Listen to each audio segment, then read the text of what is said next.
のささやきの朗読や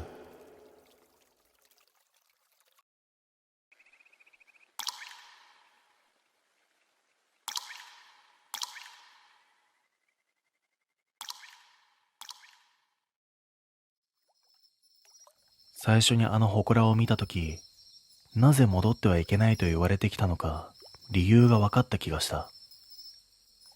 思い返すたびに、あの細い参道の暗さが胸の奥にざらりと残る。毎年夏になると親戚の家に泊まりに行っていた。その村には古くからの風習として、祠に供え物をしたら、来た道を戻るな、という決まりがあった。山道は一本ではない。しかし、祠へ向かう人のほとんどが同じ細道を使うため、帰りにもつい同じ道を降りてしまいそうになる。それを避けるために、祠の脇には古い印が置かれていた。戻り道禁止。戻る者はついてこられる。子供心にも不気味だった。誰がついてくるのか、誰に向けた戒めなのか、誰も説明しなかった。それでも親戚の家に泊まるときは必ず祠に手を合わせるのが習わしだった。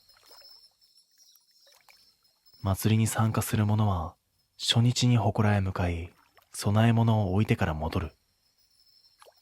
その帰り道だけは決して行きと同じ道を使ってはならない。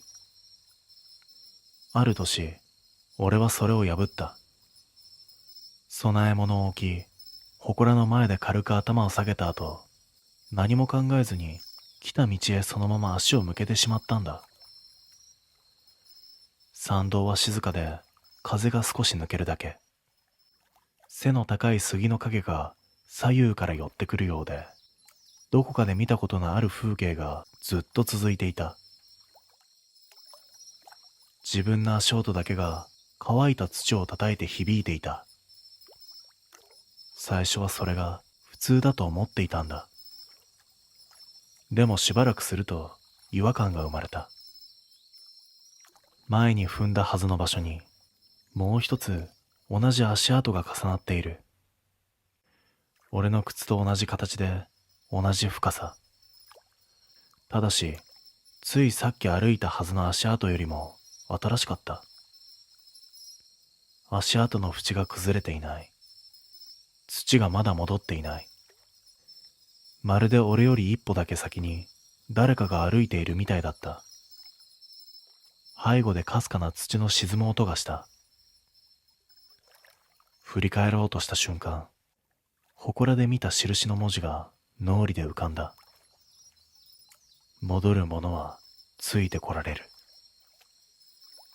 参道の奥から俺の歩幅とは違うリズムで踏む音がゆっくりと近づいていた。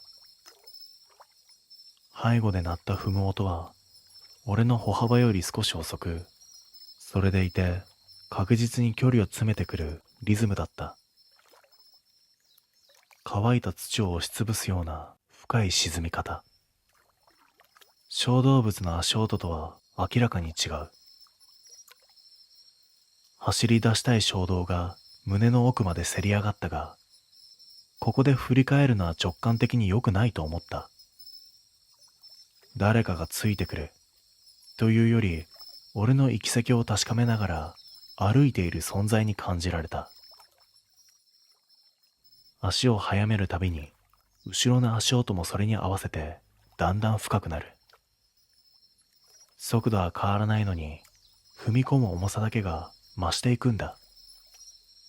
まるで影が地面に沈み込んで歩いているような質量。集落の明かりが少しだけ見えたとき、道端に古いベンチがひっそりと置かれていた。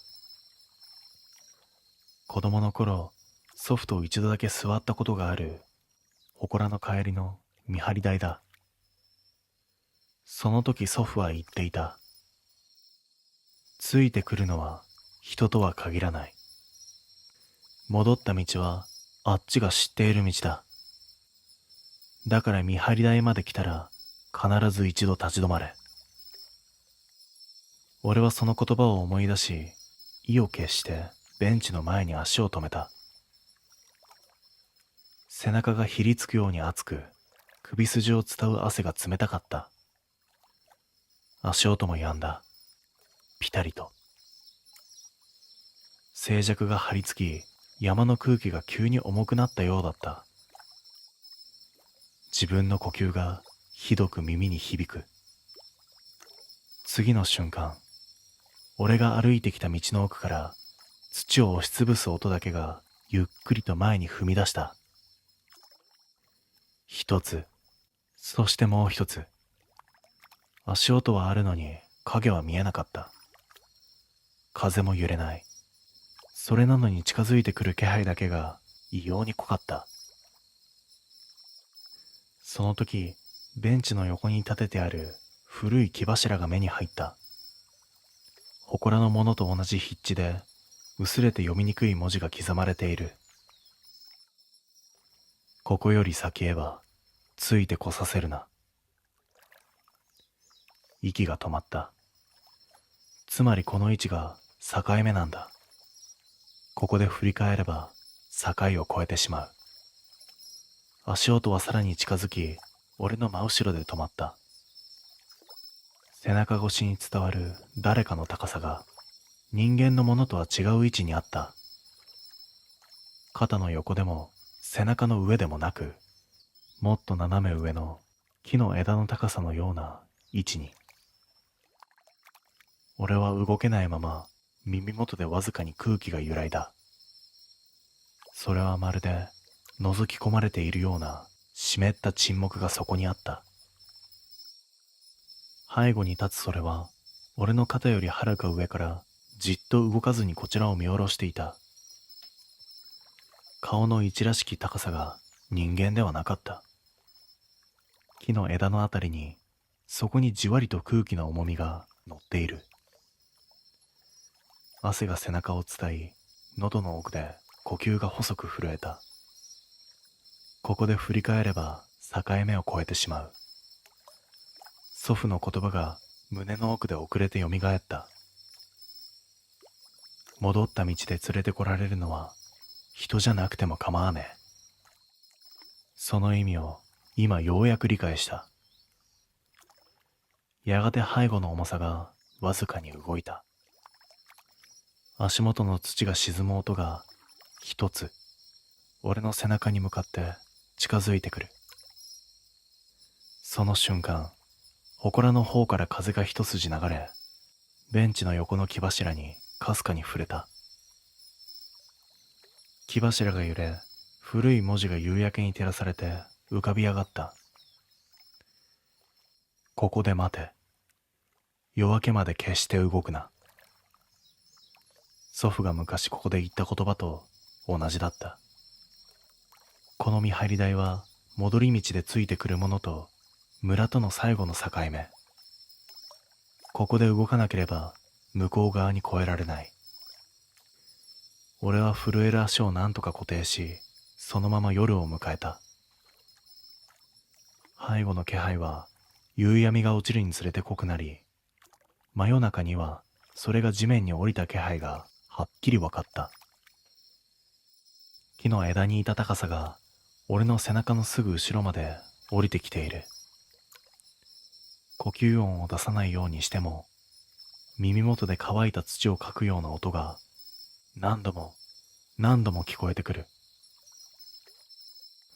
やがて夜明けが近づいた頃、最初の鳥の声が山の奥から届いた。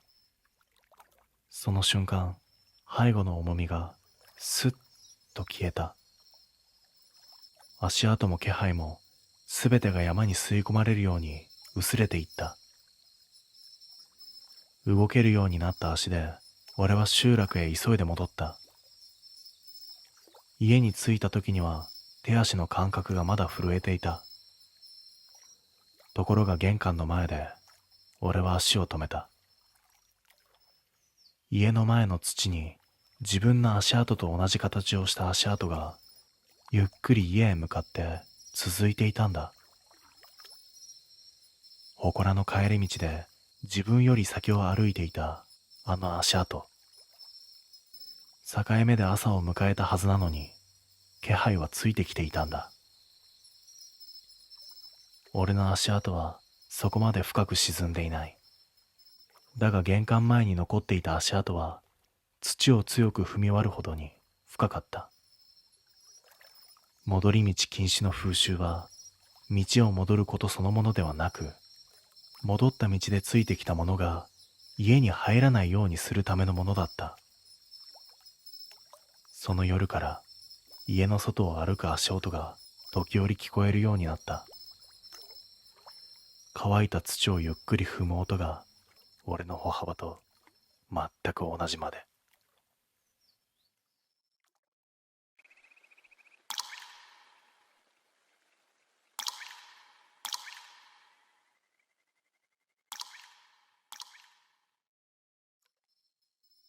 あれは俺がまだ古い団地の1階に住んでいた頃のことだ。思い返すと、あの赤い靴の光景だけが今でも頭から抜けない。団地の中心には小さな集会所があった。古びた木枠の引き戸、色の抜けた掲示板。昼間は老人たちが商業しているようなどこにでもある共同スペースだ。問題は夜だった。俺が初めて異変に気づいたのは、深夜に外の自販機へ飲み物を買いに行った帰りだった。集会場の前を通りかかったとき、入り口の引き戸の前にポツンと置かれているものが目に入った。それは小さな赤い子供の靴だった。それも片方だけ。新品ではなく使い込まれた跡があり、つま先は少し黒く擦れていた。雨上がりでもないのに、そこだけうっすら濡れていた。最初は誰かの落とし物だと思った。だが不思議なのは置かれている向きだった。靴はまっすぐ集会所の扉を向いていて、まるで中へ入ろうとしているみたいな、妙に意図的な角度だった。胸騒ぎがした。そのまま部屋へ戻ったが、寝つくまで靴の向きがずっと気になっていた。翌朝、通勤のために集会所の前を通ると、その赤い靴は消えていたんだ。誰かが持って行ったんだろう。そう思って気にしないようにした。だがその夜、またそこにあった。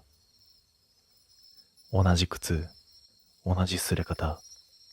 そしてまた集会所の扉にまっすぐ向けて置かれていた。偶然では済まなかった。住民の誰かがこんないたずらをするとは思えないし、そもそも子供のいる家庭はこの棟にはほぼいなかった。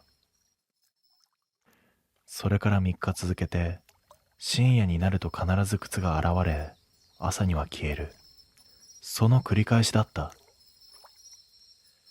ある晩、仕事帰りに集会所の前を通ると、靴は扉の真正面、ほとんど敷居に触れそうな場所まで近づいていた。もしこれが歩けるものなら、集会所の中へと入ろうとしている。そうとしか思えなかった。その夜、嫌な予感がしたまま眠りについた俺は、真夜中にある音で目を覚ました。ガラガラと集会所の引き戸が誰かにゆっくり動かされる時の音だった。俺の部屋は集会所のすぐ向かい。窓を開ければ扉まで数メートルもない距離だ。俺は息を潜めたままあの音が止まるのを待つしかなかった。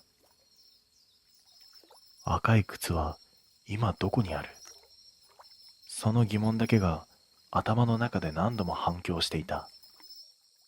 その引き戸の音が止んだのは数十秒後だった。だが体感ではもっと長く感じた。耳に残ったあのきしむ音がいつまでも離れなかった。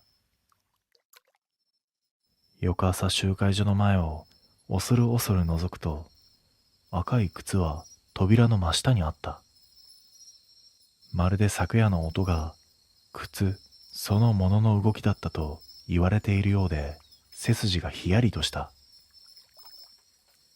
それからというもの、集会場の前を通るたびに、靴が昨日より扉に近い場所にあることに気づいてしまった。まるで毎晩少しずつ中に入り込んでいるみたいに。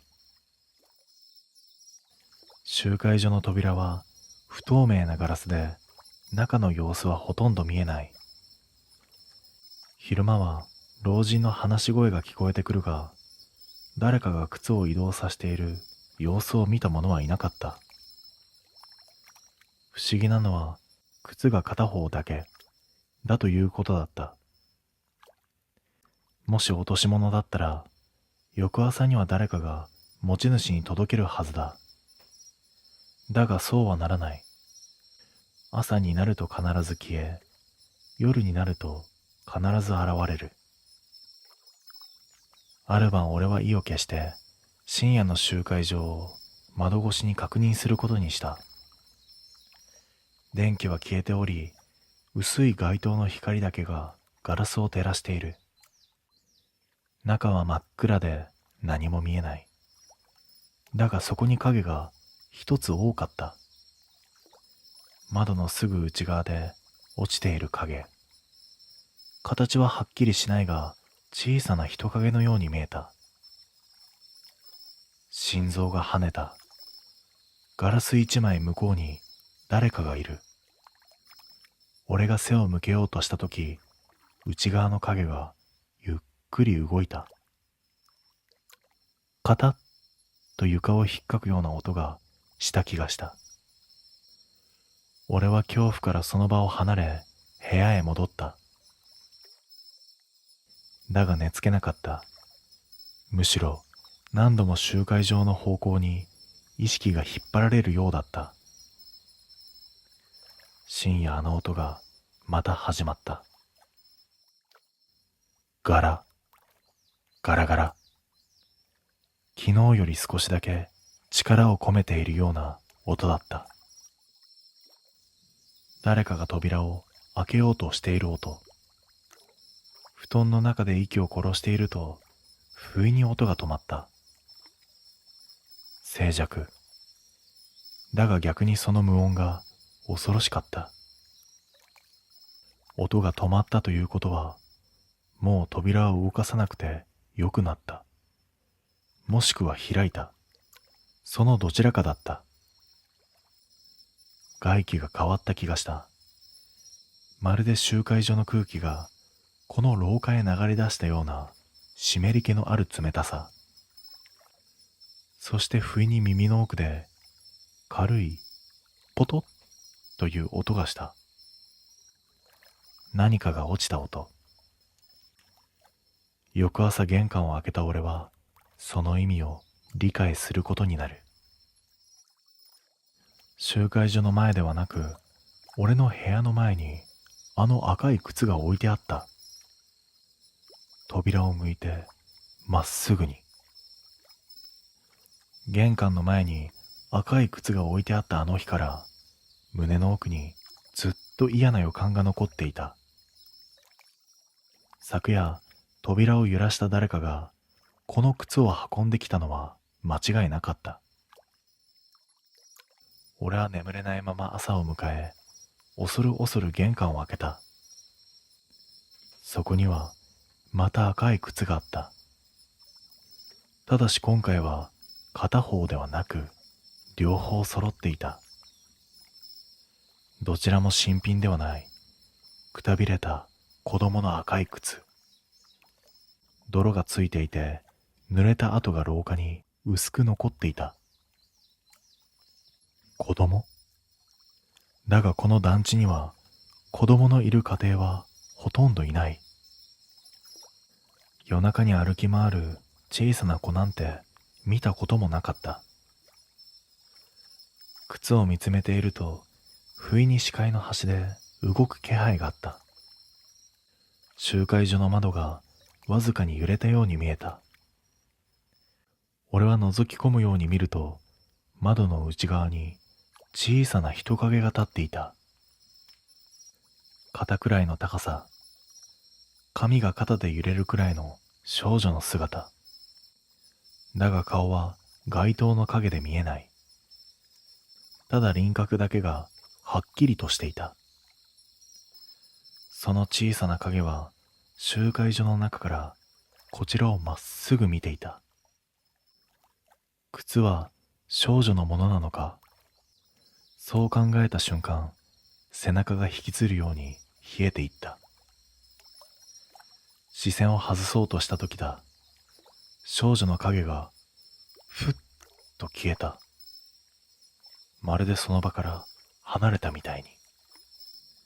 次の瞬間、コツッと玄関のすぐ横で小さな足音がした。反射的にそちらを向くと、赤い靴を履いた少女が廊下の端に立っていた。髪は濡れたように肩に張り付き、服も黒ずんだワンピース。何より目が異様だった。真っ暗に沈んだ瞳孔だけが深夜よりも暗い色をしてこちらを見上げていたんだ。少女は小さく首をかしげた。そしてゆっくり一歩足を踏み出した。靴の底が廊下をこする音がした。その音は大人の足音よりもずっと軽いのに、なぜか胸に響いた。逃げないといけないのに足が動かない。少女はさらに一歩近づくと、扉の前に置いていた赤い靴を指先でそっと触れた。返して。声ではない。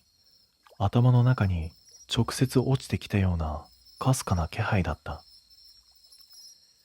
少女は靴を拾うことなく、そのまま廊下の奥へと向かっていった。そして赤い靴だけがポツンと残された。だが次の瞬間、靴が勝手に動いた。誰も触れていないのに、少女を追うように廊下の奥へと転がっていく。まるで履かれたまま歩いているかのように。少女の姿は廊下の突き当たりでふっと消え、靴だけが消えた方向へと吸い込まれていった。その日俺は部屋を出て団地に戻ることはなかった。後で聞いた話では、昔この集会所の近くで事故に遭った少女がいたという。赤い靴だけが見つかり、本人は帰ってこなかったままらしい。赤い靴は持ち主のところへ戻りたかっただけ。ただし戻り道が誰かの玄関を通るのが問題だった。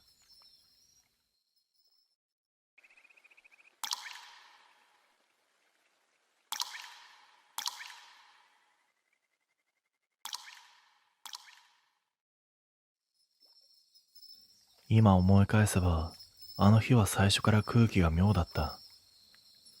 遊び半分で立ち寄っただけの森の休憩広場のはずなのに、足を踏み入れた瞬間から山の匂いがどこか金属っぽく重かった。友人と二人で夏のドライブの途中だった。道の駅で、この先に古い祠がある。覗くなよ。なんて張り紙があって、興味本位で寄り道をしたのが間違いだった。森は明るいはずなのに、妙に時間の感覚が狂うような静けさがあった。風は吹いているのに葉の揺れる音がしない。遠くの鳥の声も薄い幕越しに聞こえるような弱さだった。しばらく歩くと、唐突に赤い格子が見えた。古い祠が木々の間に埋もれるように立っていたんだ。格子は赤いと言っても塗装の色ではなかった。もっと深い、乾いた血のような赤。木目が浮き上がり、触れたら指先がじんと熱を持ちそうな、そんな色だった。近づくと足元の土が妙に柔らかく沈んだ。色が濃い。湿っているのとも違う。まるで誰かがそこで長く立ち尽くしていた跡みたいに、土だけが暗い色をしていた。俺は祠の前で立ち止まり、覗くなよって意味わかるよな、と友人に言った。友人は苦笑いして、中になんてなんもないやろ、と軽く言ったが、その声は思っていた以上に小さかった。祠の前には鈴のようなものがかけられていた。風が吹いたのに全くならない。紐だけが揺れて鈴はじっと動かない。その不自然さに背中がじわりと汗ばんだ瞬間、視線のようなものが背後から押し寄せた。振り返っても何もいない。ただ森が俺たちの音を吸い込むように静まり返っていた。そこで友人が小さく声を上げた。祠の格子の向こう側に何かがいた。真っ暗なはずの奥にわずかに赤い点のようなものが2つ並んでいたんだ。光ではない。生き物の目の反射のようでもない。ただそこに存在しているだけの赤い点。祠の前の空気が急に重くなった。俺はとっさに友人の腕を掴んだ。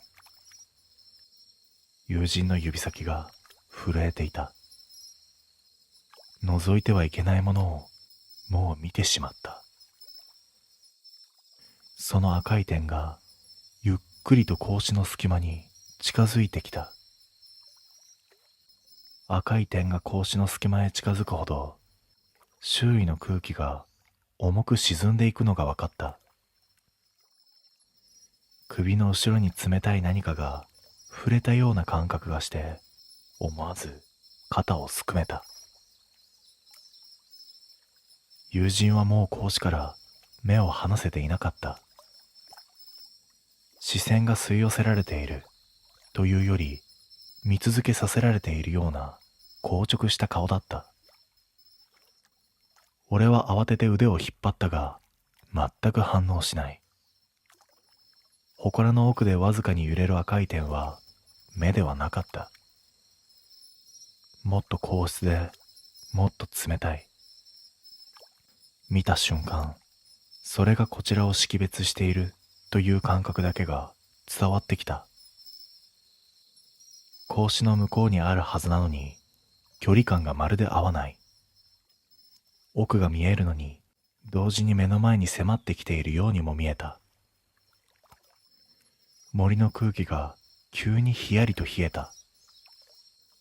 頭の芯が締め付けられるような静けさだった。その時祠の鈴が音もなく揺れた。風は吹いていない。紐も揺れていない。鈴だけがわずかに震えていた。その震えに呼応するように、格子の向こうの赤い点がふっと消え、次の瞬間、格子の別の場所にまた点が現れた。まるで中を這い回るように位置を変えていく。決して奥に引っ込んだままではいない。こちら側を追っている。そして友人がやっと声を漏らした。動いてる。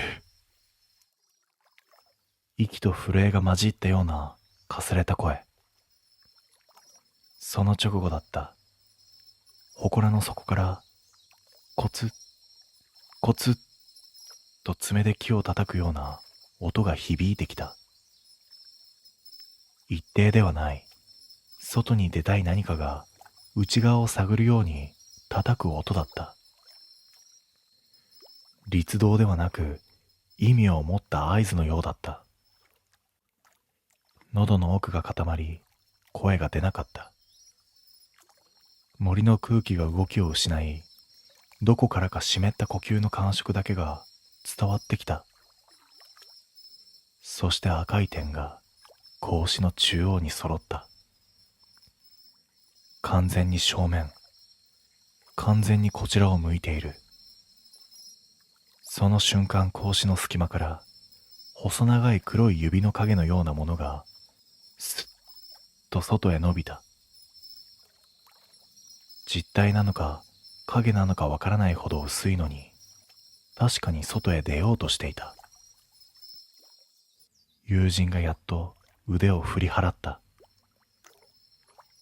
だが振り払った拍子に手の甲をその黒い影がかすめたんだ。指先が触れたわけではない。影が触れただけなのに、友人の肌に赤い線が浮かんだ。祠の鈴が小さく一つだけ鳴った。祠の鈴が一つ鳴った直後、森の空気がぐっと沈んだ。まるで俺たちの周りだけ空気の流れが止まり、祠だけが静かに息をしているような、そんな感覚だった。友人の手の甲には影でなぞられただけのはずなのに、赤い線が浮かび、それがじわりと指先へ向けて細く伸びていく。血ではない、筋のような赤い色が皮膚の下で動いている。俺は急いで友人の腕を掴んだ。しかし指を触れた瞬間、皮膚の汗が異様に冷たかった。冷たいというより、森の温度と混ざっていない感じがした。祠の格子の向こうで赤い点がまた揺れる。今度は低い位置に。次の瞬間には格子の上に。移動しているというより、位置そのものが置き換わるように飛ぶ。友人が震える声でこう言った。手が動かない。見ると影に触れた側の手首がわずかに硬直している。指が自分の意志と違う角度に固まっていくように、皮膚の下で赤い線が脈を打っていた。俺は焦った。こんな場所に長居したらまずい。戻るぞと言おうとしたその時、祠の奥から息を吸い込むような息の音が聞こえた。動物の呼吸とは違う。人間の鼻息とも違う。狭い空間の中で何かが体を起こし、外の空気を確かめるように吸い込む音。続いて格子の隙間から黒い線が外に伸びた。線は空気に溶けるように薄く、しかし確かに長く、俺たちの足元へ向けて垂れ下がった。影なのに地面に落ちた瞬間だけ重さがあった。土がわずかにへこんだのを見て背中が凍った。祠の中の赤い点がゆっくり俺たちの足元に向いた。格子越しの視線だが距離が狂っていて、まるで太ももの裏で覗かれているような感覚に襲われた。森全体が静まり返っていた。友人の呼吸が速くなり、胸が上下している。だが足が動かない。祠の前の土だけ妙に柔らかく沈んでいて、足首を飲み込むようにしつこく絡みついてくる。その時だった。祠の格子の中央で赤い点が一つだけ瞬いた。まるで返事のように。すると友人の足元の土が生き物みたいにぐにゃりと動いた。そしてゆっくりと祠の方へと引き寄せ始めた。足元の土が祠の方へゆっくり吸い寄せられていく。生き物みたいにうねり、友人の足を飲み込むようにまとわりついていた。抜けない。友人が悲鳴に近い声を漏らした。足を引き抜こうと必死に踏ん張っても、土が吸盤のように離れない。手を伸ばして助けようとした俺の足元も、同じようにじわりと沈み始めた。祠の奥で赤い点が再び瞬いた。それに呼応するかのように土の動きが速くなる。まるで祠が連れてこいと命じているような、そんな動きだった。俺は友人の肩をつかみ、体ごと引っ張った。だがその瞬間、祠の格子の隙間から黒い影の指が再び伸びてきた。前よりもはっきりと形を持っていた。細長いのに関節だけが異様に膨らみ、動くたびに空気が波打つ。影の指が地面に触れた瞬間、土がその方向へ吸い寄せられるように動いた。祠の鈴が一人でにチリッと震えた。そのかすかな音に合わせて森の影がすべて祠へ向かって流れ始めた。木々の影、俺たちの影、草の影。光に背を向けているはずの影が逆らうように祠の格子へと吸い込まれていく。影だけが重力を無視して動いていたんだ。足元の拘束がさらに強まる。膝まで沈みそうな勢いで友人はうめき声を上げた。やばい、このままじゃ引きずられる。俺は必死で周囲を見回す。祠の前の空間だけ空気が濃く固まり、森の縁からこちらへ踏み入る境界のようなものが見えてきた。その境界の外側だけは影が正常だった。葉も揺れ、風の気配もあった。俺は友人の両腕を抱え、全身で引っ張った。その瞬間、祠の奥からカタンと木の蓋が動くような音がした。赤い点がふっと消え、全く別の位置で三つ揃って現れた。二つではない、三つ。それは目ではなかった。もっと低い位置に揃っていて、まるで顔とは違う場所についている光のようだった。祠の奥が深く、息を吸い込むように暗くなる。次の瞬間、影の指が2本増え、土に深く突き刺さるように沈んだ。引きずられる速度が一気に速くなった。友人の体が前へ倒れ込み、上半身まで祠の方へ向けて倒れかける。俺は叫んだ。声になっていたかわからない。ただ必死で友人を抱え、後ろへ引き離した。その一瞬だけ、教会の向こうから吹き込んだかすかな風が俺たちの影を揺らした。揺れた影が祠の引力から外れた。影が戻った瞬間、足元の土が急に弱まり、俺たちは後ろへ倒れ込んだ。祠の格子の向こうで赤い点がしばらく揺れ、ゆっくりと沈むように消えていった。だが終わったわけではなかった。祠の鈴がチリンと最後に一つだけ鳴った。まるで場所だけは覚えたとでも言うように。祠の鈴が最後に鳴った音が森の奥へ吸い込まれるように消えた後、風が急に戻ってきた。さっきまで影が引きずられていた地面は何事もなかったかのように乾いていたんだ。友人は肩で息をしながら汗ばむ手の甲を押さえていた。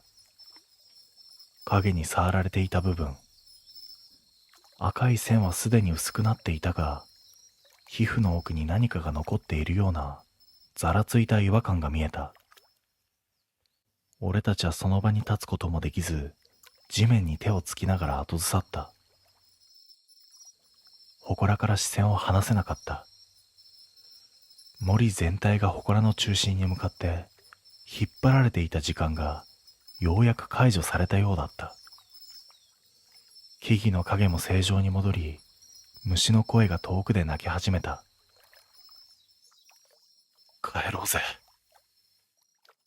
友人の声はかすれていた。俺はうなずき、祠に背を向けた。背中を向けた瞬間だけ空気がかすかに重くなる。まるで祠の奥から視線が飛んできて、背中の位置を確かめているような、そんな感覚だった。森を抜けるまで何度も振り返りたい衝動に襲われた。だがあの格子の奥にある赤い点をもう一度見る勇気は俺にはなかった。やっと車まで戻った時、友人が急に膝をついた。手がまた赤くなってる。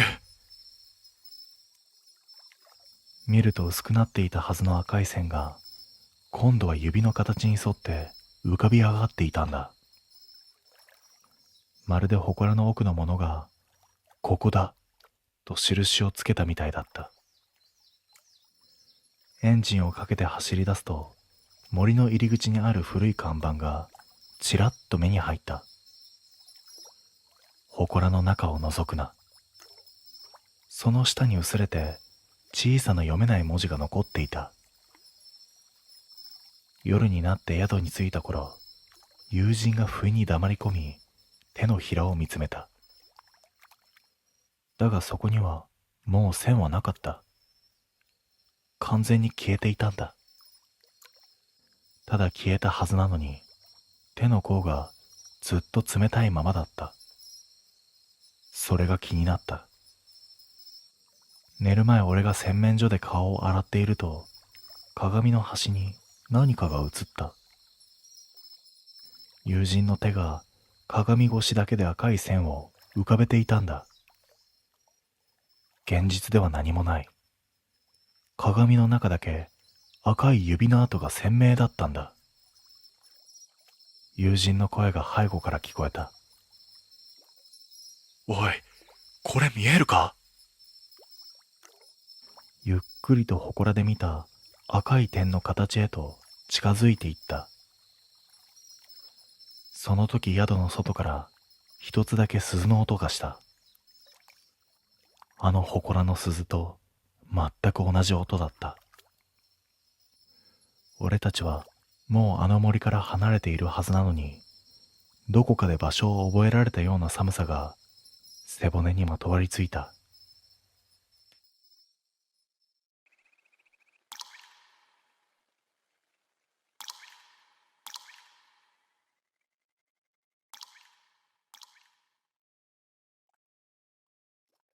今でも思い出す。あの部屋に住んでいた頃、廊下の曲がり角だけはどうしても好きになれなかった。理由を聞かれても、その時はうまく説明できなかった。ただそこを通るたびに視線の置き場を失う感覚があった。引っ越した初日から間取り自体は普通だった。古さはあるが、よくある集合住宅。問題の廊下も玄関からリビングへ伸びる短い通路で、途中に直角の曲がり角が一つあるだけだ。問題の廊下も玄関からリビングへ伸びる短い通路で、途中に直角の曲がり角が一つあるだけだ。それなのにその角だけが妙に暗く見えた。照明はちゃんとついている。電球も新しい。なのに曲がり角の内側だけ影が沈んで動かなかった。光が避けているというより、そこだけ吸い取られているような印象だった。最初は気のせいだと思った。生活が始まれば慣れる。そう考えてはいたが、数日経っても違和感は消えなかった。夜になると特にひどくて、廊下を歩くたびに角の向こうに何かがいる前提で体が動く。ある晩、風呂上がりにタオルを取りに行こうとしてふと立ち止まった。曲がり角の手前で足が止まったんだ。理由はわからない。ただその先を見てはいけない気がしたんだ。それでも視線は勝手に引っ張られる。角の向こう、ちょうど壁が折れ曲がる位置。そこに人の影のような濃さがあった。形ははっきりしない。だが何もない場所とは明らかに違う。目をそらすと胸がキュッと締まった。もう一度見ると影は少しだけ位置を変えていた。壁に張り付くように、そしてこちらを避けるように。それが偶然じゃないことだけは分かっていた。それからというもの、廊下を歩くときは自然と足音を殺すようになった。無意識に存在を語らせないようにしているんだ。自分でも不思議だったが、体が勝手にそう動く。ある日、帰宅をして玄関の鍵を閉めた瞬間、奥からかすかな音が聞こえた。靴の底が床に触れるような短い音。一度だけですぐに止まった。音は廊下の曲がり角の向こうからだった。誰かが一歩だけ踏み出して立ち止まった。そんな距離感だった。その時、はっきりと思った。この廊下は通路ではない。あの曲がり角は誰かが出てくる場所だ。曲がり角の向こうで一度だけ響いた足音を境に、部屋の空気は少しずつ変わっていった。聞き間違いではない。そう確信してから廊下を通るたびに胸の奥が重くなる。角を視界に入れた瞬間、背中の筋が一つだけこわばるような感覚があった。翌朝、玄関へ向かう途中で足が止まった。曲がり角の壁に薄い跡のような影が残っていた。照明が当たる角度の問題かもしれない。そう思って手で触れてはみたが、何の汚れもない。ただ影だけがその位置に張り付いていた。仕事に向かいながらもその影が頭から離れなかった。昼休みに同僚と話している最中も視界の端にあの角がちらつく。前日に音がした場所だ。一歩だけ踏み出したようなあの距離感がずっと胸に残っていた。宅した夜、玄関を開けた瞬間、違和感はさらに濃くなった。廊下の空気だけが妙に冷たい。部屋全体の温度は均一なのに、曲がり角に近づくほど肌が薄く冷え、指先の感覚がわずかに鈍る。角の手前で立ち止まる。静かすぎる。エアコンもテレビもつけていないのに、音の気配がまるでなかった。息を整えて角を覗こうとした瞬間、視界の奥で何かが動いた気配がした。形は見えない。ただ空気が一つだけ落ちるように揺れたんだ。風でも振動でもない。何かが壁に沿って滑ったような気配だった。思わず視線をそらし、角を避けるようにリビングへ戻った。電気をつけても心臓の鼓動はしばらく収まらなかった。部屋の隅々まで見回したが、人のいる気配はない。ただ落ち着く気配もない。部屋の中心にいても、あの曲がり角から見られている感覚だけが離れなかった。深夜遅く寝る前にもう一度廊下を見た。曲がり角の近くの壁にさっきより濃い影が落ちていたんだ。形は曖昧で、人とも物ともつかない。ただそこだけ光を拒むように沈んでいた。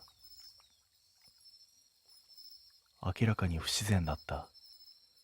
影は動かないが、その濃さが呼吸をしているみたいにかすかに揺れている。見れば見るほど胸の奥がざわざわと落ち着かなくなった。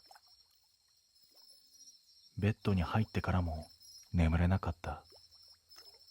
廊下の奥が薄く光を反射し、曲がり角がそこに浮かんだ。暗闇の輪郭の向こう側に誰かが立っているような気配がずっと続いた。その夜だけは廊下に背を向けて寝ることができなかった。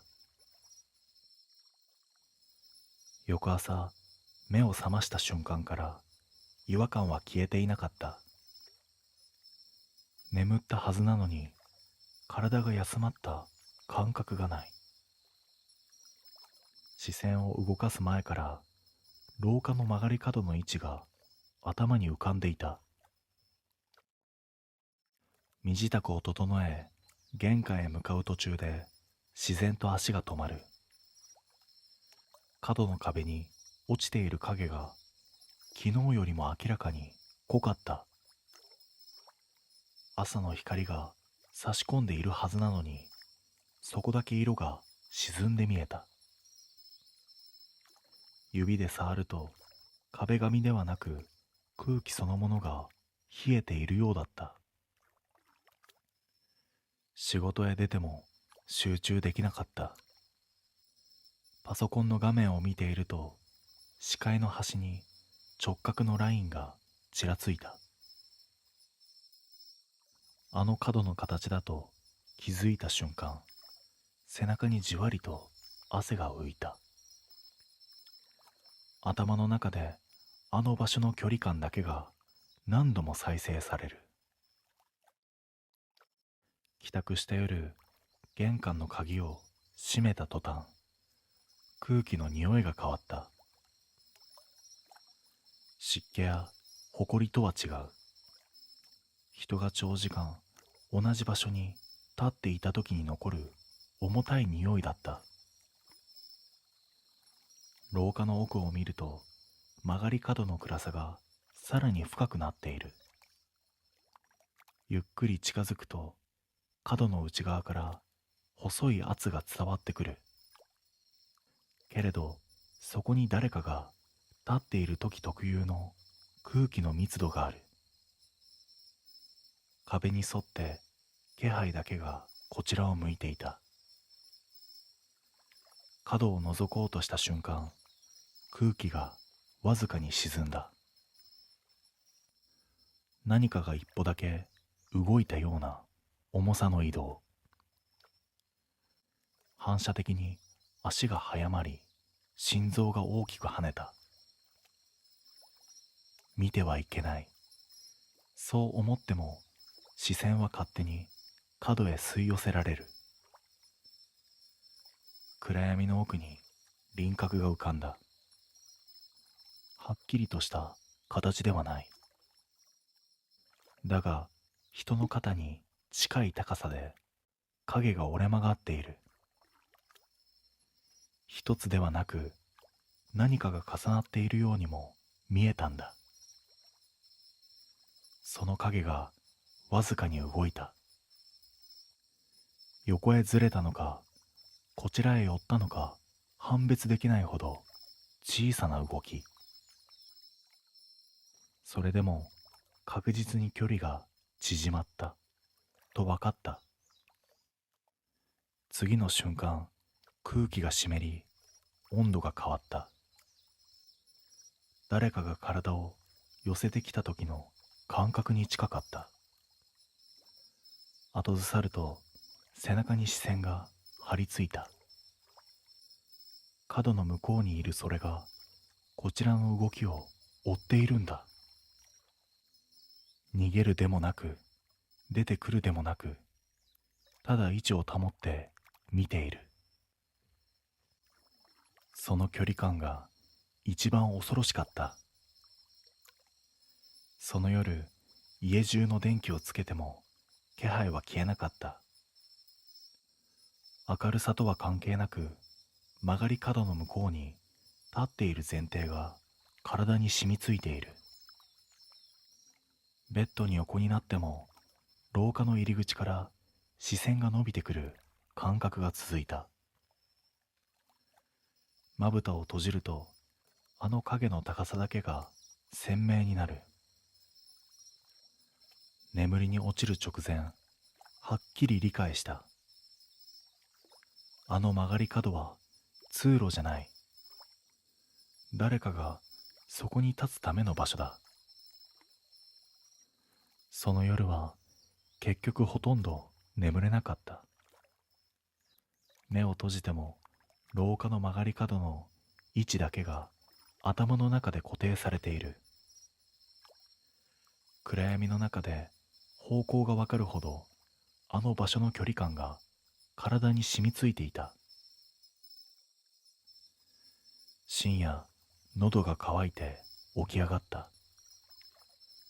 リビングの明かりをつけると廊下の奥まで薄く光が伸びる。曲がり角の手前まではいつもと変わらない。だがその先だけは光が届いているはずなのに沈んで見えた。水を飲み、コップを置いた瞬間だった。廊下の奥からかすかな気配が流れてきたんだ。音ではない、空気が動いた感触だけが床を這うようにして近づいてくる。誰かが曲がり角の内側から一歩だけ位置を変えた。そんな距離感だった。俺は息を殺し、視線を廊下へ向ける。角の影が昨日よりはっきりとしている。輪郭が曖昧だったはずの暗さが今は形を持っている。人の上半身に近い高さ。壁に沿って何かが立っている。そしてその影がゆっくりと傾いた。こちらを覗くような角度だった。次の瞬間、背中に冷たいものが這い上がった。視線を合わせてはいけないと分かっているのに目がそらせなかった。影がほんのわずか前へ出た。床は鳴らない。音もしない。ただ空気の密度だけが変わったんだ。誰かが近づいた時特有の圧のある気配が廊下を満たした。限界だった。俺は逃げるように寝室へと戻り、布団に潜り込んだ。それでも背中側から視線が離れない。曲がり角にいるそれがこちらを正確に捉えている感覚が続く。どれくらい時間が経ったのかわからない。ふと廊下の方で気配が止まった。動きが消えたわけではない。定位置に戻ったという感覚だった。翌朝起きると廊下は静まり返っていた。曲がり角の影も前より薄くなっている。何事もなかったように見える。だが壁の一部分だけ空気がよどんでいた。近づくとそこだけかすかに冷たかった。俺はその日を境にその部屋を出た。理由は説明できなかった。事故物件だと知ったのは引っ越し後のことだった。だが理由を知る必要はなかった。あの曲がり角は今も変わらずそこにある。誰かが通り過ぎるのを待つのではなく、誰かが立つべき場所として。もしあの部屋に住むことがあったら、夜廊下の曲がり角を見ない方がいい。見られているのはこちらの方だから。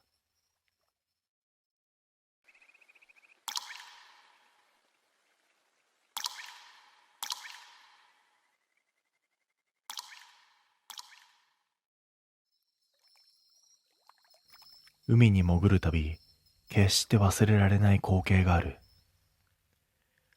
岩場が入り組んだ漁村で、海女の手伝いをしていた頃の話だ。朝の海はまだ白く濁っていて、波の下の様子はぼんやりとしか見えなかった。潜り始めたのは早朝。まだ潮が冷たく、胸の奥に響くような冷え方だった。海底へ身を沈めると、耳の奥で圧が変わり、世界が水の重さに包まれる。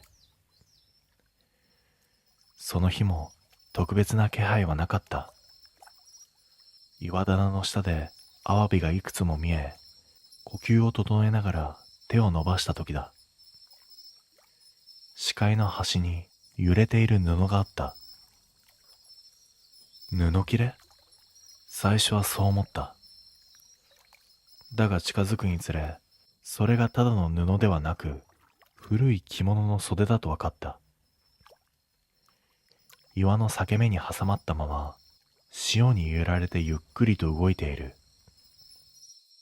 藍色が抜け、ところどころ白くすれた何十年も前のような、そんな質感だった。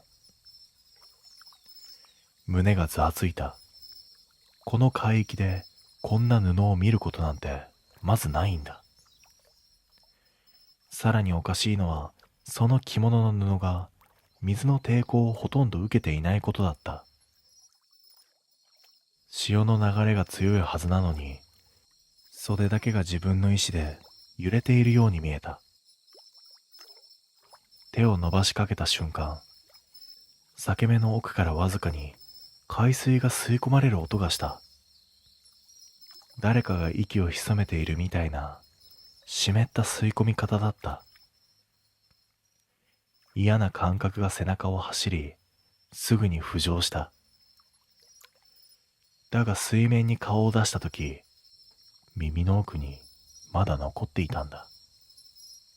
あの裂け目の奥から聞こえた誰かの呼吸のような水の音が。それが最初の異変だった。翌朝も海に出た。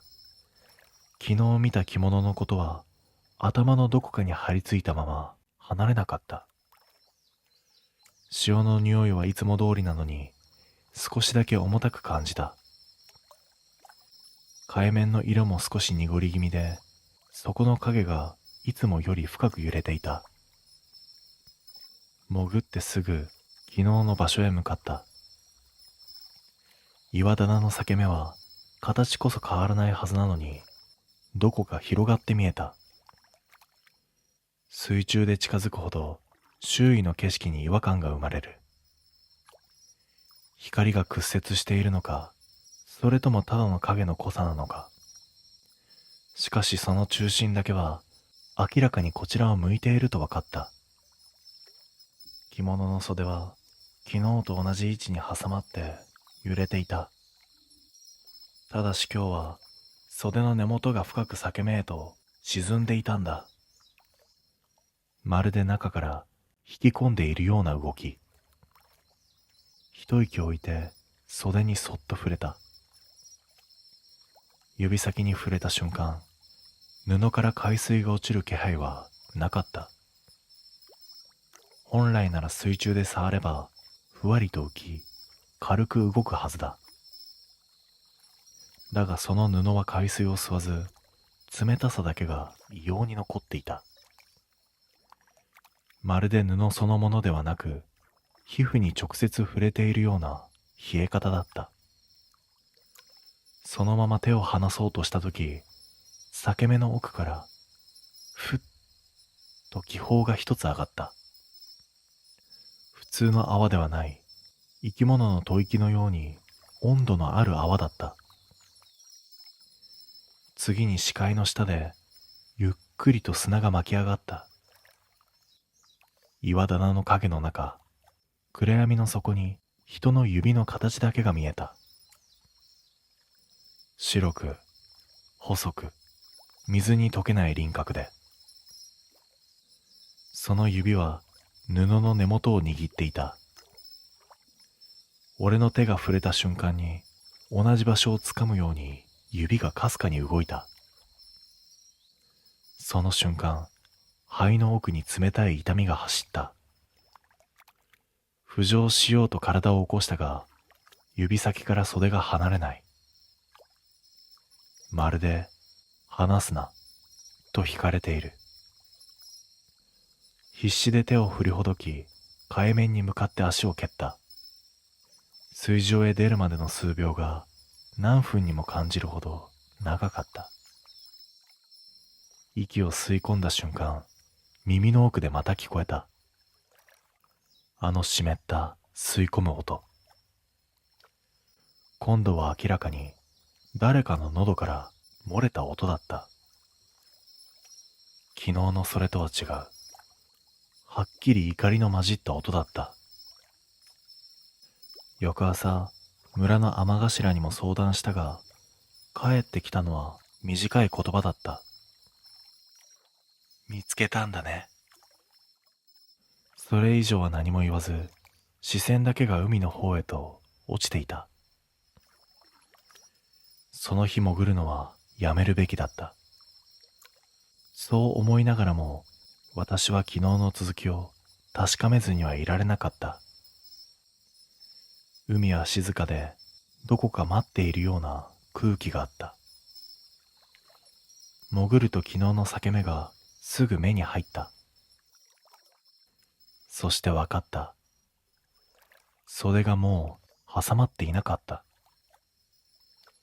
布の端だけがふわりと漂い、裂け目の奥へ続く闇は昨日よりも深く広がって見えた。胸の奥で嫌な鼓動が走る。近づくほどに海水が冷えていくのを肌で感じた。まるで海全体が凍りつき、俺を奥へと引き寄せようとするようだった。裂け目の前まで来た時だ。布の向こうに白い手が浮かんだ。昨日見た指ではない。腕の骨格まではっきりわかるほど形の整った人の手だった。その手が裂け目の縁をつかみ、ゆっくりと外へ出てきた。袖の根元から水に揺れながら顔が現れた。輪郭は崩れ、どこが目でどこが口なのか曖昧だったが、濡れた髪だけがはっきりとこちらを向いていた。海水の揺れに合わせて長い髪が俺の方向へ伸びるように漂ってくる。次の瞬間、顔の奥で息が一つ震えた。昨日聞いた音と同じだった。だが今日は俺の名前を吸い込むように聞こえた。逃げようと体を反転させた瞬間、足首に何かをつかまれた。強くではない。ただ、絶対に行かせないと意志だけが伝わる力。振り返ると、袖の先から伸びた手が足首を離さないまま揺れていたんだ。その指先は人のものとは思えないほど冷たく、海そのものの重さをまとっていた。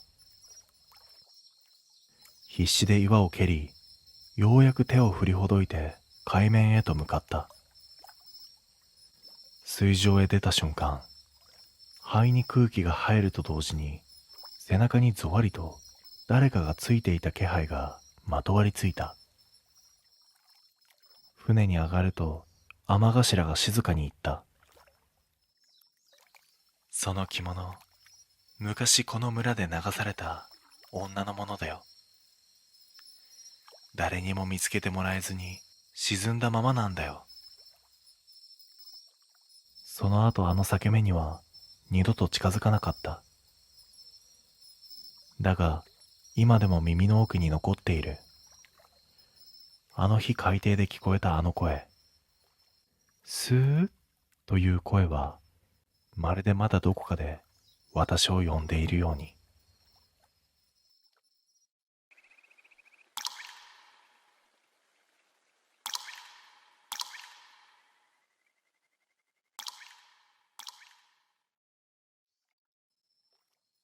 その日はほとんど眠るつもりはなかった。仕事終わりにそのまま高速を走り、眠気が限界に近づいたところで、山と海の境目にある小さな駐車スペースに車を入れた。トイレも自販機もない。ただ舗装された空き地がポツンとあるだけの、そんな場所だ。夜釣りの車が使う、そう聞いたことがあった。俺はエンジンを切り、ドアロックを確認する。1回、2回。音は正常だった。シートを倒し、目を閉じる。どれくらい経った頃か、なんかの気配で目が覚めた。車のすぐ外、運転席側の窓の近くに人が立っているような感じがする。足音は聞こえない。呼吸もない。ただ、そこにいるとわかる圧だけがそこにあった。普通ならノックするはずだ。道を聞くとか、助けを求めるとか。でも、いつまで経っても叩かれない。視線だけが窓越しに固定されている、そんな感覚。嫌な汗が背中を伝い、スマホを握りしめる。ライトをつけて確認すればいい。そう思ったが、なぜかつけたらダメだと強く感じた。代わりにルームミラーで確認しようとした。ルームミラーには後部座席と暗い車内しか映っていない。サイドミラーをほんの少しだけ動かした。映ったのは空の地面とガードレール。誰もいない。それなのに、圧だけは運転席の窓にぴったりと張り付いたままだった。その時、窓ガラスのすぐ外で吐く息のような曇りが広がった。人が近づいた証拠だ。だが曇りは窓の中央より明らかに低い位置にある。胸の高さではない。顔の高さでもない。もっと下。その瞬間、理解しかけて思考を止めた。考えたら終わる気がしたからだ。それでも圧は離れない。ノックはされない。まるで叩く必要がない位置に最初から立っているかのように。窓の外の圧は動かない。近づいてくる様子も離れる気配もない。ただ同じ位置に同じ重さで居続けている。逃げた方がいい。頭ではそう分かっているのに、体が言うことを聞かないんだ。エンジンをかければいいだけの話だ。それだけなのに、キーに手を伸ばした瞬間、圧がほんの少しだけ強まった。まるで動くなとでも言われたようだった。窓の曇りは消えたり現れたりを繰り返している。吐く息の間隔が一定だと気づいた。数を数えている。誰かがこちらを見ながら息の回数を確かめている。俺は耐えきれず運転席のシートをほんの少しだけ起こした。すると圧の位置が同じだけ上にずれたんだ。胸が詰まる。相手はこちらの高さに合わせている。俺は試しにシートをもう少し起こしてみた。圧も同じ分だけ上に来る。そこで俺は決定的な違和感に気がついた。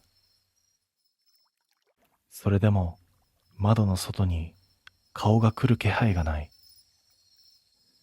近づいているのに覗き込んでこない。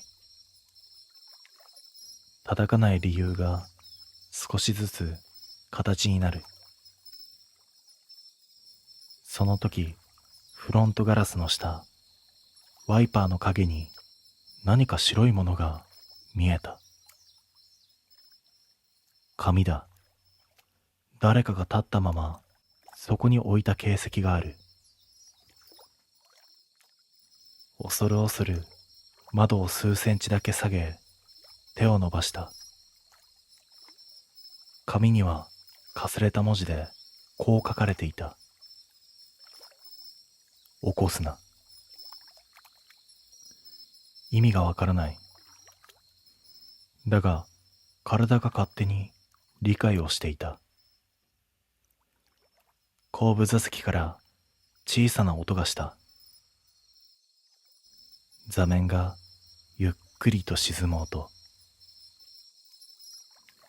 誰かが座った。外の圧はそのままだ。叩かれない理由がはっきりとした。外にいるのは呼ぶ役目。中にいるのは起きたかどうかを確かめる役目。ノックは必要なかったんだ。すでに確認は始まっていたからだ。後部座席の沈む音は一度だけだった。それ以上は動く気配はない。ただそこに座っている重さだけが残っている。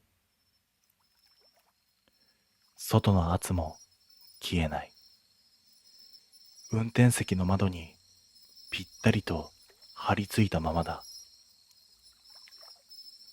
紙に書かれた言葉が頭の中で何度も繰り返される。起こすな。だがすでに遅い気がしていた。後部座席の重みがわずかに前へ動いた。シート越しに背中に伝わる圧が増した。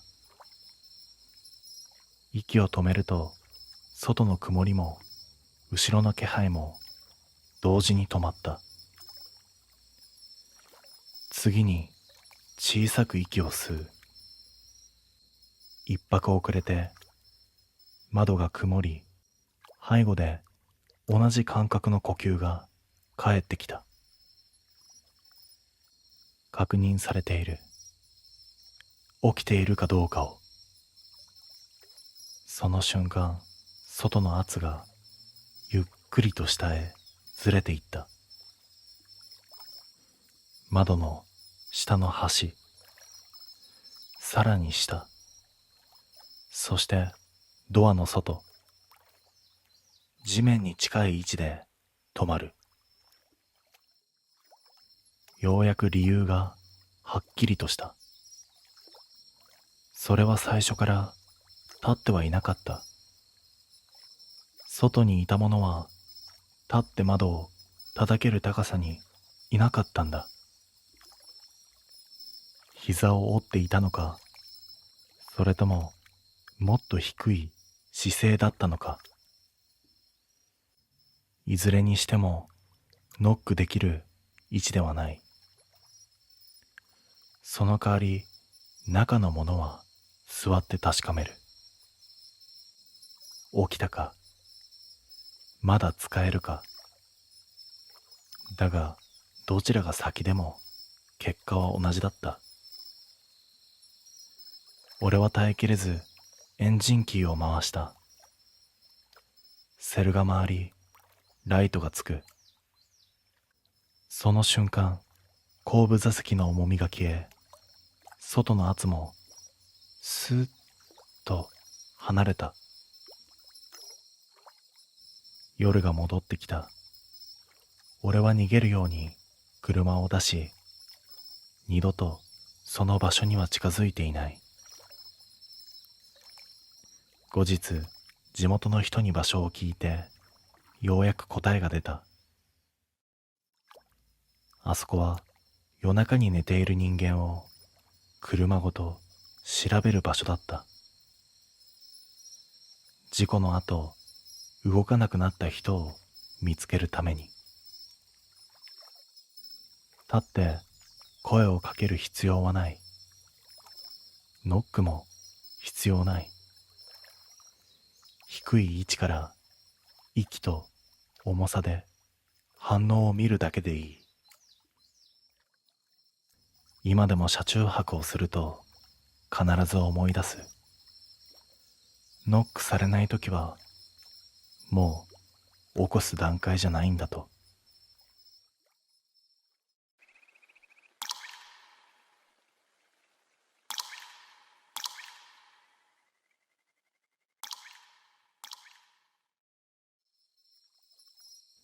高額バイトの募集を見つけたのは深夜だった。荷物を受け取って渡すだけ。側近、身分証は不要。怪しすぎる内容なのに、金に困っていた俺は申し込んでしまった。翌日、指示役と名乗る男からメッセージが届いた。マンションの302号室にある封筒を取ってきてくれ。あまりにも簡単すぎて逆に不気味だった。住所を検索すると普通の住宅街にあるマンションだった。怪しい雰囲気は全くない。ここなら大丈夫だと自分に言い聞かせてそこへ向かった。夕方、現場へ着くとマンションは驚くほど静かだった。住人の気配が薄く、窓にも明かりがほとんど灯っていない。エントランスの前に立った瞬間、スマホが鳴った。ノックしなくていいですよ。中に封筒があります。中。その言い方が初めて妙に引っかかった。管理会社のサイトで確認をしたとき、302号室は空室と表示されていた。空室なのに中に封筒がある？疑問を抱いたが、引き返せる雰囲気ではなかった。エレベーターで3階へ上がる。廊下の空気が重い。照明はついているのに妙な薄暗さが残っていた。302号室の前に立つと、扉の向こうからかすかな物音がした。生活音にしか聞こえない誰かが椅子を動かすような音だった。空室のはずだ。どう考えたっておかしい。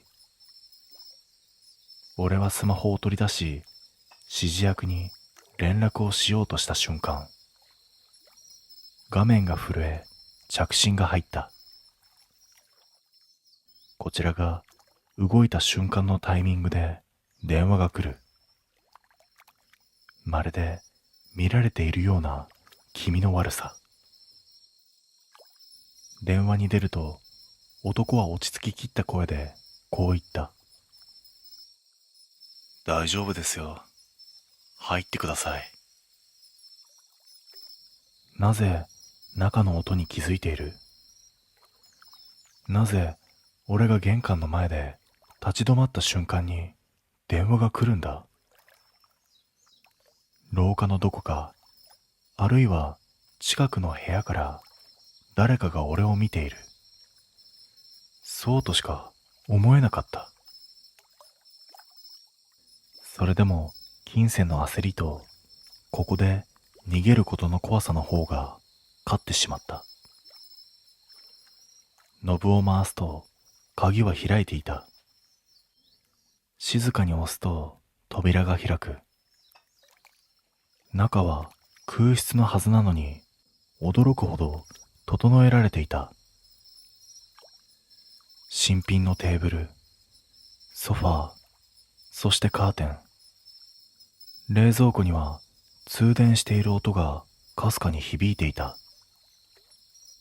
まるで住んでいる人間がついさっき外出したばかりの空気だった。それなのにその場には人だけがいない。玄関の扉を閉めた直後、見えないはずの部屋の奥で椅子を引く音が確かになった。その音に反応するようにスマホが震える。画面にはまた指示役の名前。電話に出ると今度は囁くような小さな声だった。そこ、前の受け子が使っていた部屋なんですよ。封筒を取ったらすぐに出てください。前の受け子、胸の奥が冷たくなった。この部屋はただの空室ではない。明らかに何かに使われていた部屋だったんだ。そして今その続きを俺がやらされようとしている。テーブルの上に封筒がポツンと置かれていた。白無地で印字も何もなかった。ただそれだけなのに異様な存在感があったんだ。近づこうとした瞬間、部屋の奥で音がした。布が擦れるような音だった。人が立ち上がった時に響くような気配にも似ていた。空室のはずの部屋で何かが動いた。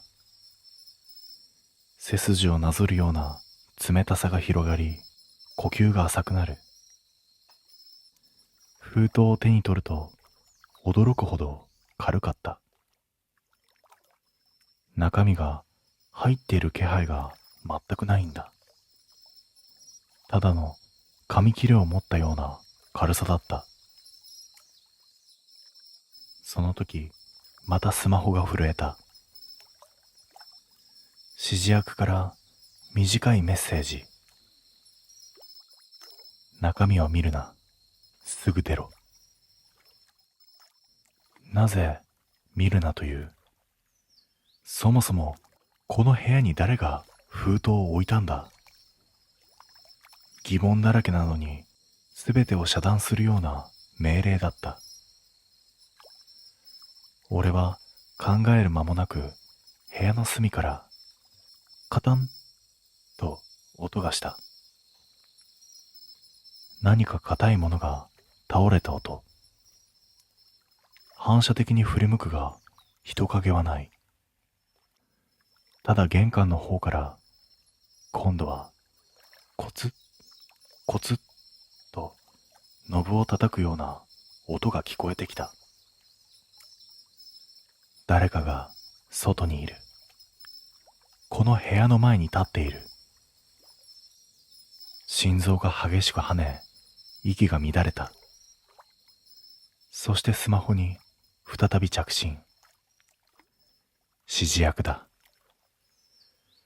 出ると声がさっきより近かった。通話越しとは思えない距離感で囁く。外の人は出入りをする人じゃない。気づかれたら終わるぞ。終わり。その言い方には脅しではなく経験から来る確信があった。胸の奥がひどく痛む。この部屋で前の受け子が何をされたのか、どうなったのか、言葉にされなくても分かっていく感覚があった。封筒を握りしめた手に汗がにじむ。頭の中に最悪な想像ばかりが浮かぶんだ。早く出ないといけない。そう思って玄関へ向かうと、ノブが外側からゆっくり回った。完全に回しきらず、少しだけ。動かしては止めて、また動かす。まるで中の反応を探っているような不気味な動き。足が凍りついて動けなかった。ノブの動きが止まり、今度は扉の下のわずかな隙間に影が落ちた。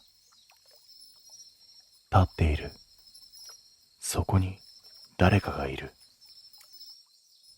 その時、またスマホが震え、また指示役の声。ドアを開けちゃいけない。その人間はこの部屋にいた前の子を探してます。前の子。俺は呼吸が止まった。この部屋で前の受け子が消えたという意味だ。そして今、その行方を探す人間が俺がいるこの部屋の前に立っている。影が少し揺れた。足音は一切しないのに、気配だけが近づいてくる。ノブがまたゆっくり回された。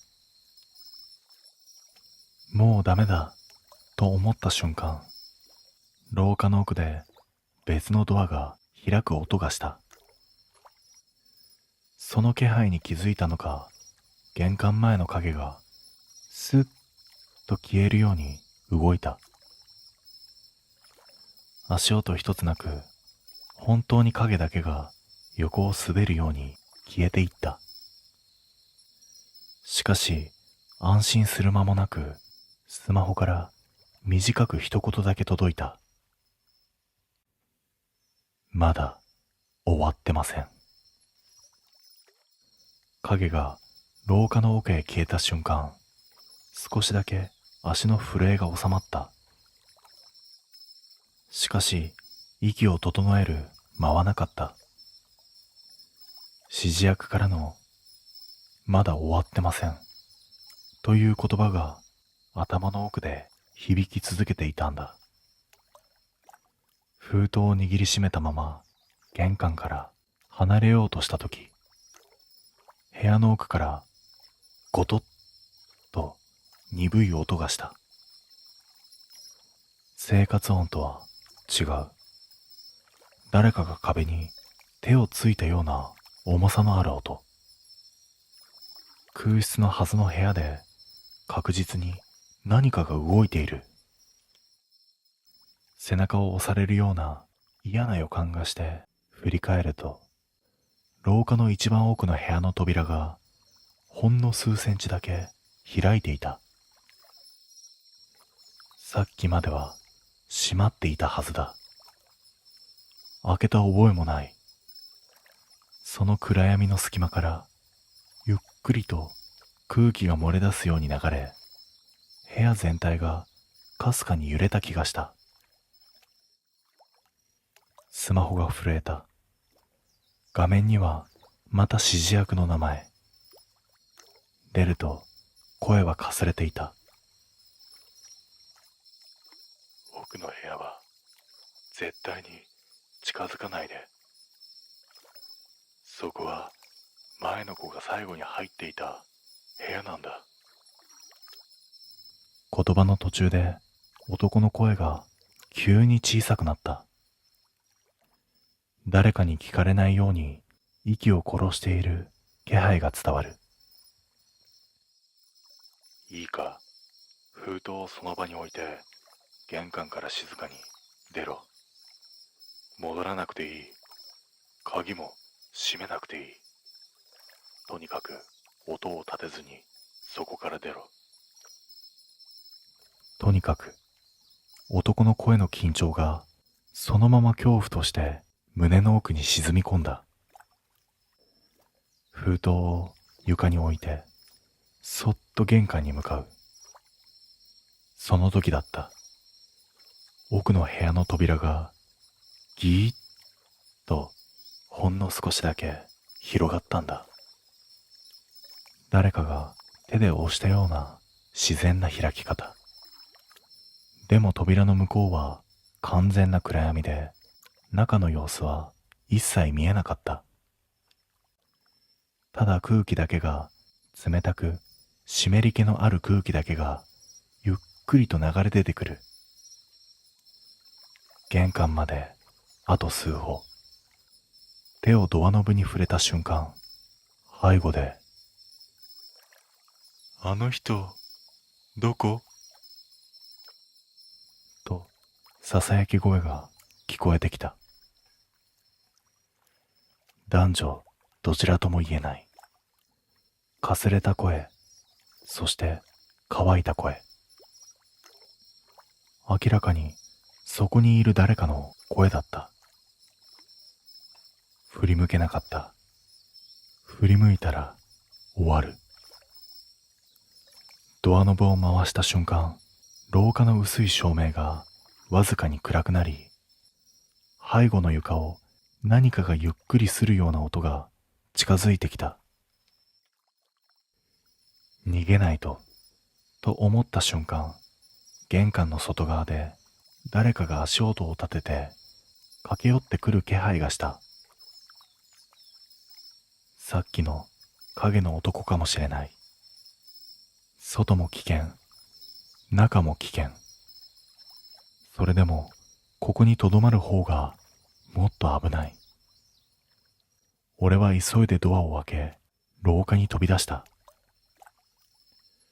足音を殺して階段へ向かう。背後からは奥の部屋の扉が勢いよく開く音がした。絶対に振り向くな。その直感だけで階段を駆け下りた。1階に着く頃、スマホに短いメッセージが届いた。黙っていれば、あなたは関係者ではありません。そしてもう1通届いた。戻れば対象者になります。マンションを出て振り返ると、3階の302号室の窓がゆっくりゆっくり閉まった。そしてカーテンの隙間から誰かの影が確かにこちらを見ていた。そしてその日を境に、あのマンションから数日おきに空室情報の更新がされている。302号室は今も空室のままだ。誰が住んでいたのか、そして誰が消えたのか。あの日、俺が見つめていた影は誰なのか。そして前の子の代わりが次に呼ばれるのは一体誰なのか。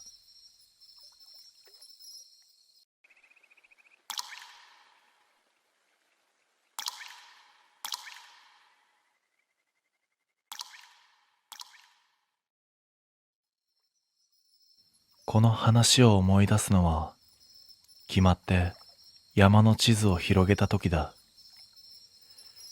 どの地図を見ても、あの尾根だけは線が曖昧で名前も載っていない。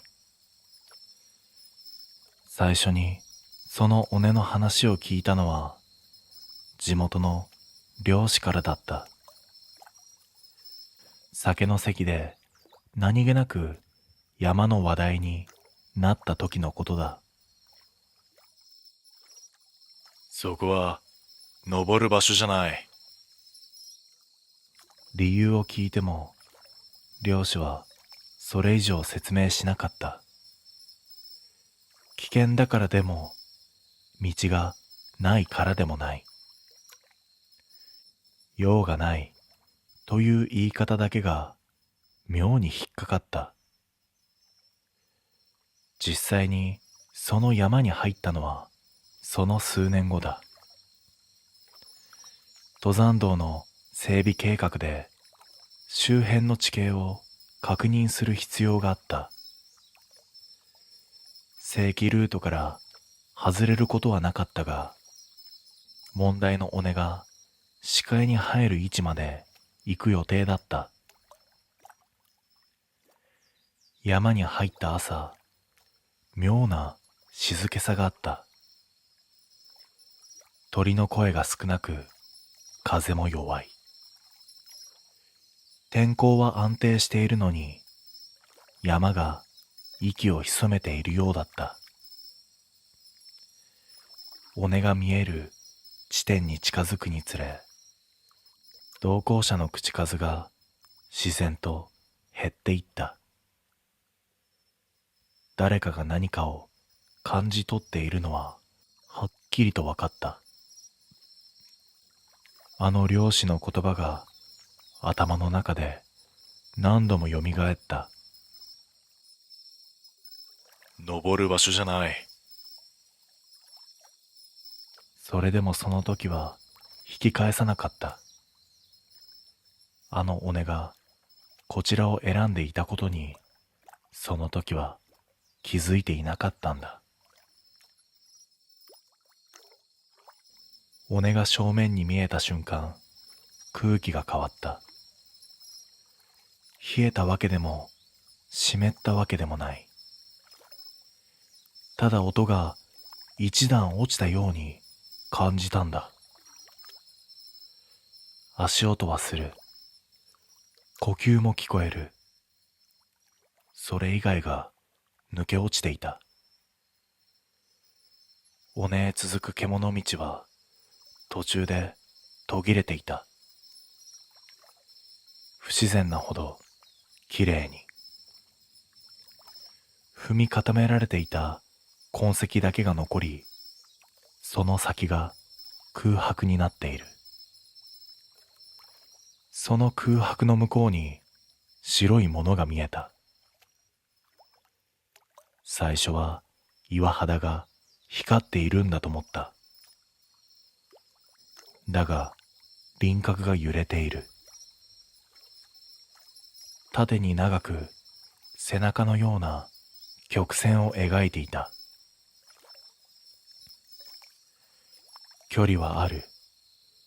それなのに異様にはっきりと見えた。動かない。こちらに背を向けて尾根の向こうを見ている。獣なら気配でこちらに反応するはずだった。人なら衣服の色や形がわかる。だがどちらでもない。同行者の一人が小さく息を吸った。声を出そうとしたんだと思う。その瞬間、白い背中が動いた。歩くというより位置がずれる。地面との接点が見えない。足音も草を踏む音もない。それなのに距離だけは一定だった。追えば追うほど縮まらない。行くな。背後から声がした。振り返るとそこには漁師が立っていた。いつの間に来たのかわからないほどの距離に。漁師は白いものを見ようとはしなかった。視線は俺たちだけを捉えていた。そこは境だ。越えると戻らない。もう一度前を見ると白い背中はいなかった。ただ尾根の向こうからこちらを待つ気配だけが残っていた。下山してから違和感ははっきりした形になった。装備を片付けているとザックの縫い目に白い繊維が絡んでいるのに気づいた。獣の毛にしては細すぎる。指でつまむと軽いのに離れない。引っ張るほど絡みついてくる感触があった。同行者の装備にも同じものがついていた。全員分だ。尾根に立った時間は短かったのに。洗っても落ちない。乾かしても色が変わらない。時間が経つほどに存在感だけが増していった。数日後、あの漁師に再会した。白い繊維の話をすると、漁師は黙って聞いた後、短く言った。境を越えかけた証だ。理由を聞くと、漁師は視線を山の方へ向けた。山はあれを外に出さない。あれが出たら山が山じゃなくなる。返し方を教えられた。同じ山域に入り、境より手前で装備を地面に置く。それ以上は何もするな。言われた通りにすると、白い繊維は風にほどけるように消えていった。あれが何だったのかは今でもわからない。ただ一つ確かなのは、あの山には飼われているものがいるということだ。獣でも幽霊でもない。山が自分の内側に留めている何かだ。だからあの尾根には名前がない。名前をつけた瞬間、それは外に出てしまうからだ。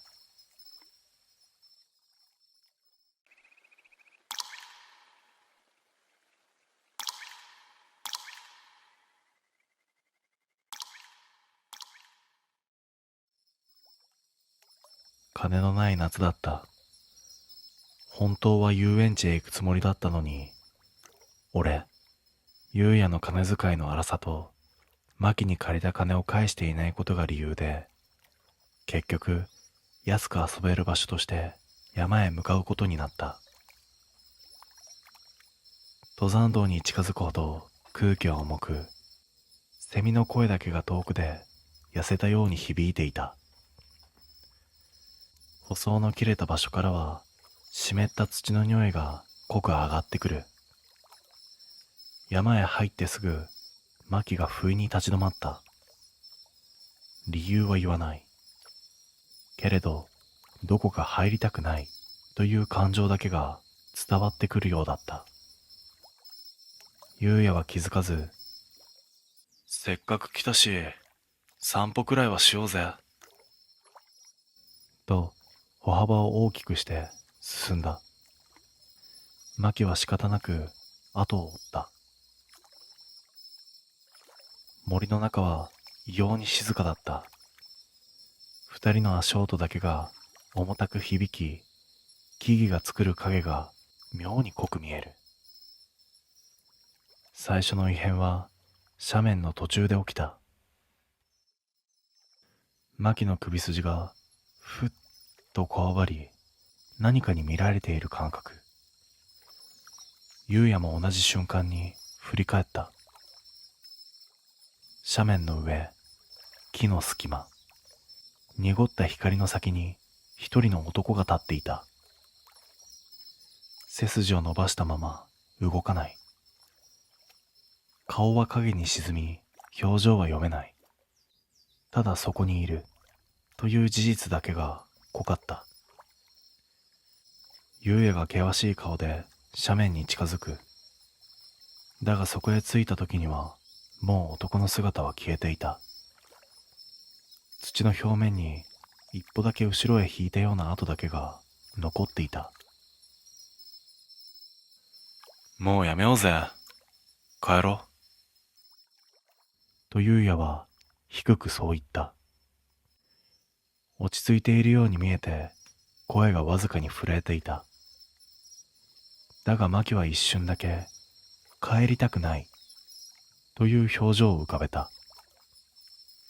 自分でも理由がわからないまま視線だけが森の奥へと吸い込まれていく。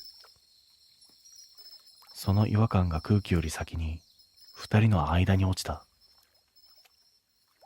ゆうやが歩き出し、マキも後を追う。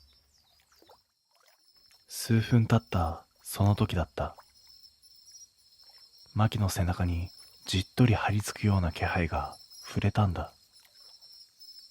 とっさに振り返る。さっき斜面にいた男がマキのすぐ後ろに立っていた。距離は数メートル。表情は影のまま、音一つなくその場に沈んだまま動かなかった。ゆうやはまだ気づいていなかった。マキの喉が詰まり、声が出ない。代わりに優也の手を掴んで突然走り出した。山道の影が流れ、息が荒くなる。胸の奥の直感だけが告げていた。ここにいたら戻れなくなる。その予感のすぐ先で、土の色よりも暗い人影が地面に倒れていた。それは男の遺体だった。倒れていた男は土に半ば沈むように横たわっていた。優也とマキは息を整えることすら忘れて立ち尽くした。男の顔は土で汚れ、首の周りの皮膚には自然な圧痕が残っている。ここで命を落としたことを示すような静かな冷たさだけが漂っていた。マキは震えた声でつぶやいた。さっきの人だよ。斜面に立ってたあの男。あれ、生き霊だったんだよ。その言葉に応えるように山の空気がぐっと冷えた。優也はマキの手を離し、遺体へゆっくり近づいた。背中を向けたままマキを振り返らずにかがみ込む。男の後ろポケットがわずかに盛り上がっている。優也はためらいながら手を入れた。土の感触の奥から硬い財布の形が指先へ触れた。取り出した財布は泥で湿り、皮が重く変色している。だが中には札束が入っていた。その額はマキから借りている金と同じだった。マキの表情が凍りつく。優也の手も止まった。返すよ。声には出していないのに、その意志だけがはっきりと伝わった。優也は金を握ったままマキへ差し出そうとした。今返す。これで。マキは後ずさった。受け取らなかった。そして震える声がようやく漏れた。違う。そういう問題じゃない。二人の間に沈黙が落ちた。その沈黙を破ったのは土の中から響くようなわずかなきしむ音だった。優也とマキが同時に顔を向ける。遺体の肩がかすかに揺れていた。ありえない角度で男の上半身がガバッと起き上がったんだ。喉からは声が出ていないのに、マキは吐き気がするほどの恐怖で足がすくんだ。優也も後ずさりし、握っていた金を指から落とした。男は顔を上げず、影だけの表情で二人へと向かってくる。音を立てずに地面を這うような動き。優也がとっさに振り返り、足元にあった石を掴んだ。次の瞬間、男の影がマキへ向かう。優也は反射的に石を振り上げた。鈍い衝撃、そして倒れる音。土が跳ねる。動かなくなった男の体を前に、二人は呼吸の仕方すら忘れて立ち尽くしていた。マキの声が震えた。埋めないと、このままじゃ。優也は何も言わずに近くの土を掘り返し始めた。二人の指は泥に沈み、音もなく山が飲み込むように深まっていく。男の遺体を土に隠し終えた頃、山の光はすっかり薄暗くなっていた。ゆうやは泥のついた指を握りしめ、マキの腕を掴んだ。帰ろう。もう絶対にこの山にいたらダメだ。マキは小さくうなずいた。言葉を発すると声が震えて折れてしまう気がした。二人は来た道を戻るように歩き始めた。森の奥から一定の間隔で葉が揺れる音がついてくる。風の向きとは関係なく、二人の背後だけがざわついている。マキが息を詰め、振り返りかけた瞬間、ユウヤが強く手を握った。見るな。見たら連れてかれる。マキはその言葉に従い、前だけを向いて歩く。数十メートル先で、ユウヤが不意に足を止めた。山道の真ん中に男が立っていた。土に埋めたはずの男。先ほどの遺体と同じ服。顔は影のまま。胸は動かず、ただ立っている。マキが口を押さえた。背筋が凍るほどの近さだったんだ。まるで二人が来るのをずっと待っていたように。ユウヤはマキを抱き寄せ、小さくつぶやいた。走るぞ。二人は山道を全力で駆け出した。呼吸がちぎれ、肺が焼け、足がもつれそうになる。その一瞬の隙で、マキは前を見た。そこにはなんと、男が目の前にいた。ほんの数十センチ。肩越しに湿った匂いが触れる距離。マキは叫び声を飲み込み、体が固まった。ユウヤが反射的にその男を突き飛ばす。重い手応えが腕に残った。人の体そのものの重さ。倒れたはずなのに地面に落ちる音はしなかった。空気だけがへこんだような沈黙。ユウヤはマキを引きずるように走り出し、影が背後で揺れる。何かが木々の間を速い速度でついてくる。山の出口が見えた頃、不意に音が止んだ。追ってきた気配が消えたんだ。